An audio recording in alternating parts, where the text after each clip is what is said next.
Morning, my dear students. In this video, I would like to discuss the fifth canto of Ode to the West Wind. Before going to the discussion of this canto, I would like to recite it. Make me thy lyre, even as the forest is. What if my leaves are falling like its own? The tumelet of the mighty harmonies will take from both a deep autumnal tone, sweet though in sadness.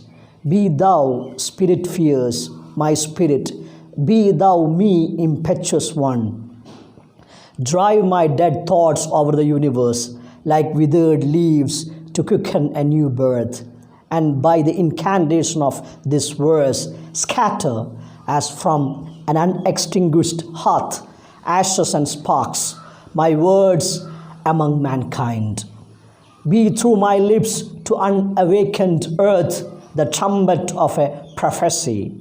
O wind, if winter comes, can spring be far behind?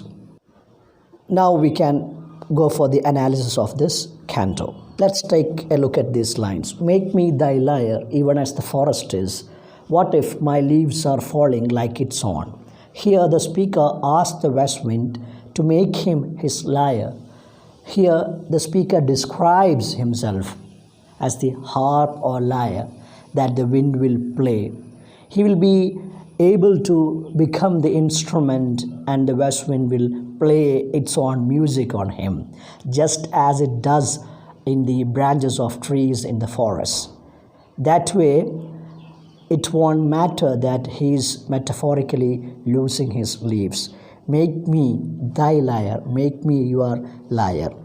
Even as the forest is, even the forest is your lyre.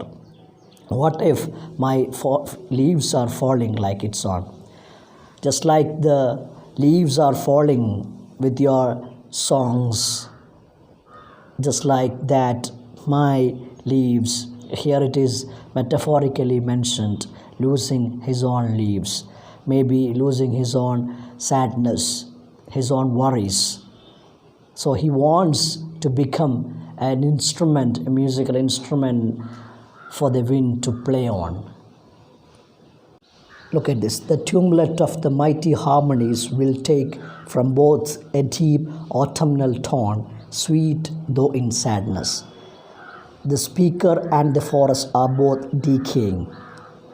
The trees are losing their leaves, and he is being bowed down by life. We have already seen that he mentioned, I fall upon the thorns of life, I bleed. So here, from both the forest and from the speaker of the poem, we find sadness, but from that sadness, we find a deep, sweet autumnal tone will come when the wind tries to make them both as its instrument. Now take a look at this. Be thou, spirit fierce, my spirit, be thou me, impetuous one. Here the speaker asks the wind to become his own spirit. He wants the wind. Here he calls the wind as fierce spirit. Look at this. Be thou, be you, spirit fierce, fierce spirit, my spirit. Be thou me, be you me. That means he wants the wind to become his own spirit. Then what should the wind do? It should drive the thoughts of the poet. Drive my dead thoughts over the universe, like withered leaves to quicken a new birth. We have already seen how the west wind drives away the withered leaves. Just like that, the wind should drive his thoughts.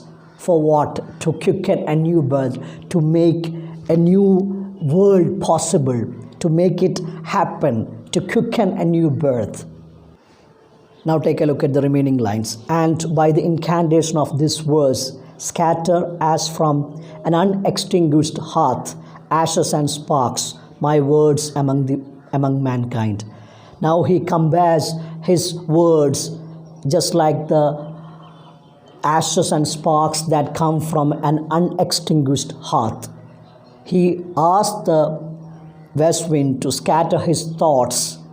By the incantation, by chanting this verse, the wind should scatter his words among mankind. His words are compared to that of ashes and sparks that come from an unextinguished hearth. So he requests the wind to scatter his thoughts among mankind. Look at this. Be through my lips to unawakened earth the trumpet of a prophecy. He describes his mouth as a trumpet through which the wind will blow its own prophecy. He believes that just as the west wind is the changing agent of nature, so his poetry may become as the instrument of change in the world. O wind, if winter comes, can spring be far behind? The poem ends with a positive note. He says that if winter comes, then spring is bound to come. It means that in life, adversities will be followed by pleasant experiences. If winter comes, can spring be far behind?